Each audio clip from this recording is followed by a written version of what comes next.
एक समय की बात है, बल्ताना नामक राज्य में एक बहुत ही प्रतापी राजकुमार रहता था। उसका नाम अर्णव था। एक दिन वो अपने दोस्त अर्पण के साथ जंगल में घूम रहा था। घूमते घूमते वो काफी आगे निकल गया। वहीं नदी के किनारे एक राजकुमारी अपनी सहेलियों के साथ नृत्य कर रही थी। उस राजकुमारी को देखते ही वो उस पर मोहित हो गया।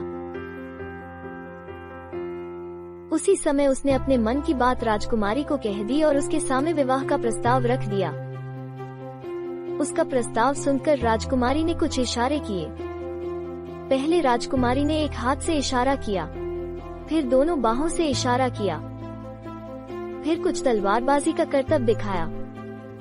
ऐसे इशारे करके राजकुमारी वहां से चली गई। राजकुमारी के इन इशारों से राजकुमार बहुत उलझन में पड़ गया और उदास मन से वहां से चला गया। काफी देर चलने के बाद वो आराम के लिए रुके तो राजकुमार के दोस्त ने कहा, बधाई हो राजकुमार, आप राजकुमारी को पसंद है। राजकुमारी ने इशारों इशारों में बहुत कुछ कहा है। क्या आप समझना चाहेंगे कि राजकुमारी के मन में आपके लिए क्या है? पहले राजकुमारी ने एक हाथ से इशारा किया, जिसका मतलब वो इस नदी के पीछे के साम्राज्य की राजकुमारी है।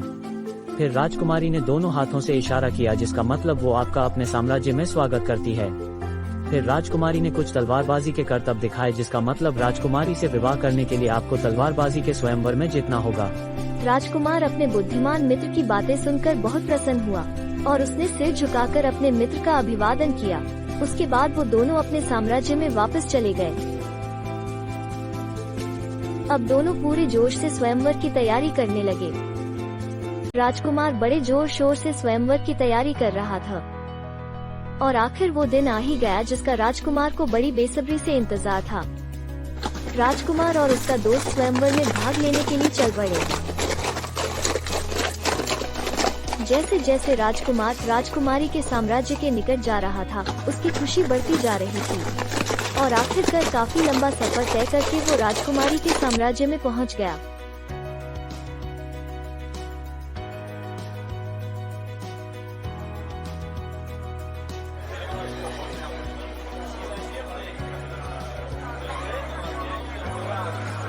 वहाँ राजकुमार का स्वागत बाकी राजकुमारों की तरह से ही किया गया।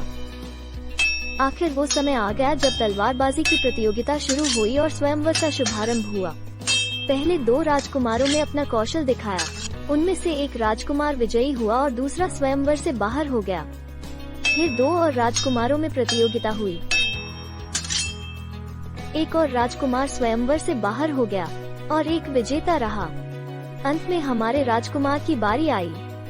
वो बहुत बहादुरी से लड़ा और इस तरह से उसने स्वयंवर को जीतने की तरफ पहला कदम बढ़ाया।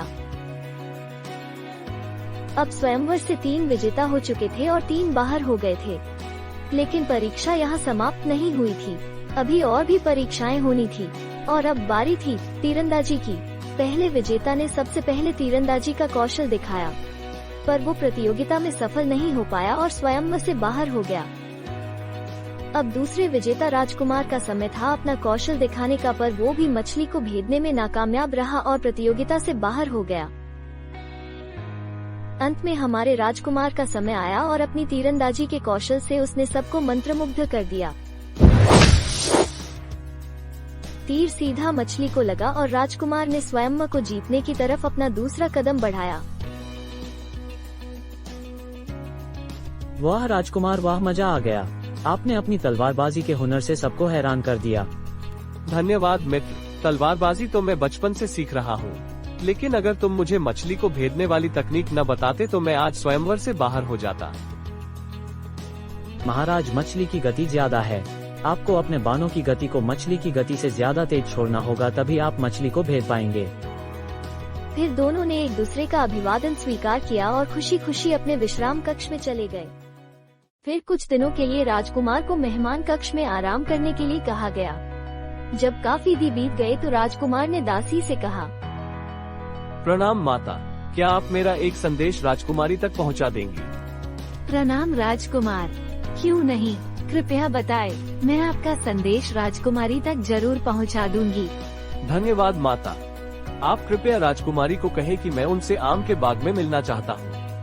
आप फिक्र न करें राजकुमार, मैं जल्दी ही आपका संदेश राजकुमारी को देकर वापस आती हूँ।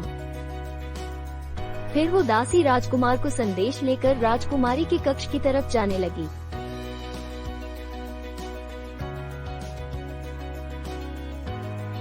और राजकुमारी के कक्ष में जाकर बोली, प्रणाम राजकुमारी।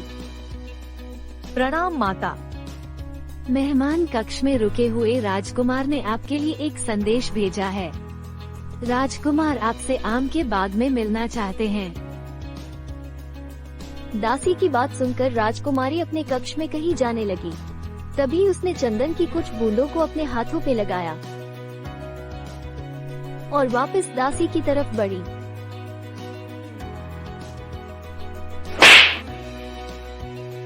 दासी राजकुमारी की तरफ से ऐसा जवाब पाकर काफी दुखी हुई और उदास और रोते हुए वापस राजकुमार के कक्ष की तरफ जाने लगी।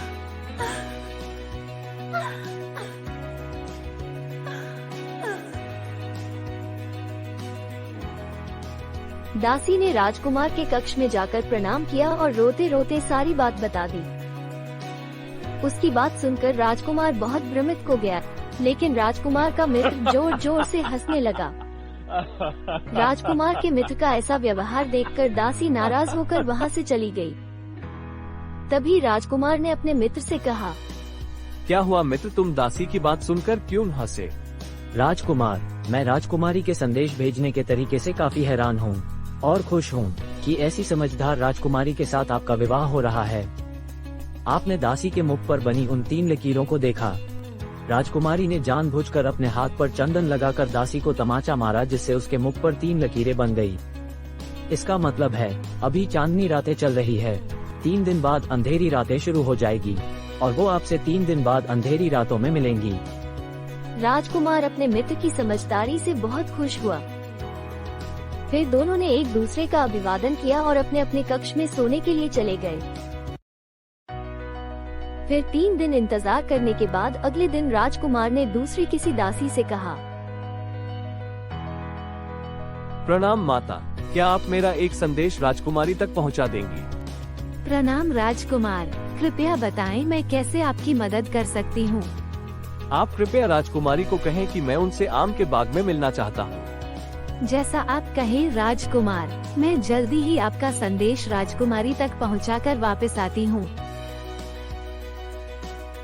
फिर वो दासी राजकुमार का संदेश लेकर राजकुमारी के कक्ष में जाने लगी।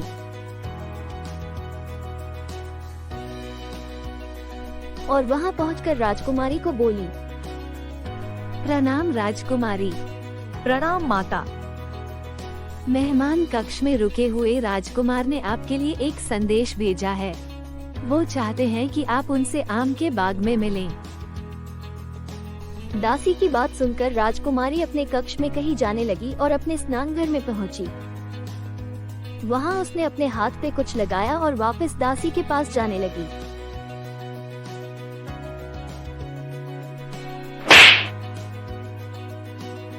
राजकुमारी से ऐसा जवाब पाकर दासी बहुत उदास हुई और रोते रोते राजकुमार के मेहमान कक्ष में जाने लगी।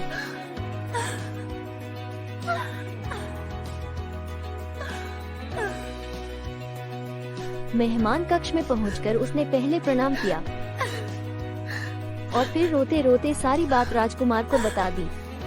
दासी की बात सुनकर राजकुमार फिर काफी उदास हो गया, लेकिन उसका मित्र फिर से जोर जोर से हंसने लगा।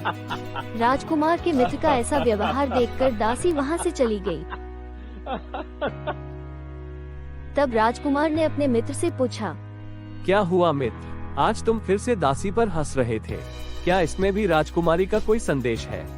जी हाँ राजकुमार, राजकुमारी ने आपके लिए फिर से एक संदेश भेजा है और आप फिर से उस संदेश को समझने में नाकाम रहे। आपने फिर से दासी के मुख पर बनी हुई 3 लकीरों को नहीं देखा। राजकुमार, यदि आप गौर से देखते तो आपको भी दासी के मुख पर 3 लाल रंग की बनी हुई लकीरें दिखाई देती। राजकुमारी ने जानबूझकर अपने हाथों पर लाल चंदन लगाकर दासी को चांटा मारा है, जिससे उसके चेहरे पर 3 लाल लकीरें पड़ गई हैं। उन लाल लकीरों का मतलब है अभी राजकुमारी की तबीयत ठीक नहीं है और वो आपसे 3 दिन बाद मिलेगी। राजकुमार ने फिर से अपने मित्र की बुद्धिमानी की प्रशंसा की और कहा, धन्यवाद मित्र, अगर तुम न होते तो पता नहीं मेरा क्या होता और क्या होता इस स्वयंवर का। और फिर दोनों जोर जोर से हंसने लगे। फिर 3 दिन और इंतजार करने के बाद राजकुमार ने किसी दासी को कहा, प्रणाम माता, क्या आप मेरा एक संदेश राजकुमारी तक पहुंचा देंगी? प्रणाम राजकुमार, मुझे खुशी है कि आपने मुझे इस लायक समझा। कृपया मुझे बताएं, आप राजकुमारी को क्या संदेश देना चाहते हैं? मैं चाहता हूं कि आप कृपया राजकुमारी को कहें कि मैं उनसे आम के बाग में मिलना चाहता हूं। जैसा आप कहें राजकुमार, मैं आपका संदेश राजकुमारी को देकर जल्दी ही वापस आती हूँ। ऐसा कहकर वो दासी राजकुमार का संदेश लेकर राजकुमारी के कक्ष की तरफ जाने लगी।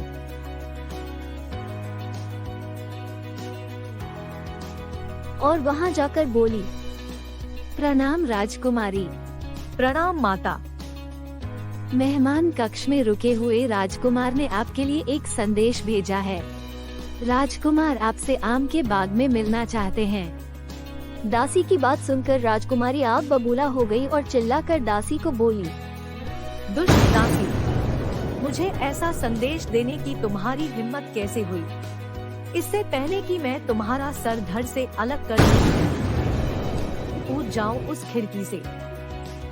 राजकुमारी के आक्रोश से डरकर वो दासी खिड़की की तरफ जाने लगी और खिड़की के पास पहुंचते ही वो खिड़की से नीचे कूद गई।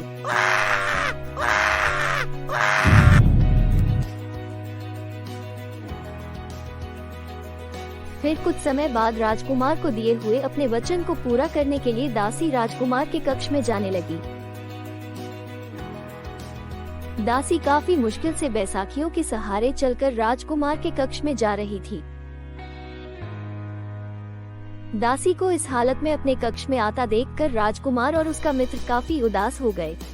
तब राजकुमार ने कहा, प्रणाम माता, मुझे अफसोस है कि आपकी ये हालत मेरी वजह से हुई है। आप कृपया इंतजार करें। फिर राजकुमार अपने कक्ष में कहीं जाने लगा। जब राजकुमार वापस आया तो उसके पास एक पहिया कुर्सी थी। राजकुमार ने उस पहिया कुर्सी को दासी को दे दिया, जिससे उसका कष्ट थोड़ा कम हुआ। तब दासी ने सारी बात राजकुमार और उसके मित्र को बता दी। उसके बाद वापस अपने कक्ष में चली गई। तब राजकुमार ने अपने मित्र को कहा, अब बोलो मित्र, क्या इसमें भी राजकुमारी का कोई संदेश है? बिल्कुल राजकुमार, इस कृत्य में भी राजकुमारी का संदेश है, लेकिन मैं बहुत भ्रमित हूँ कि कोई राजकुमारी अपना संदेश देने के लिए किस हद तक जा सकती है। मुझे समझ नहीं आ रहा कि मुझे खुश होना चाहिए या मुझे आपकी चिंता होनी चाहिए। जिस खिड़की से दासी ने छलांग मारी, राजकुमारी ने उसी खिड़की से आपको मिलने के लिए अपने कक्ष में बुलाया है। राजकुमार ने अपने मित्र को उसकी बुद्धिमानी के लिए शुक्रिया कहा, लेकिन किसी को भी पता नहीं था कि आगे क्या होगा। क्या राजकुमार राजकुमारी को मिलने के लिए जाएगा या नहीं? जानने के लिए कीजिए थोड़ा सा इंतजार, जल्द आ रहा है इसी श्रृंखला का दूसरा भाग।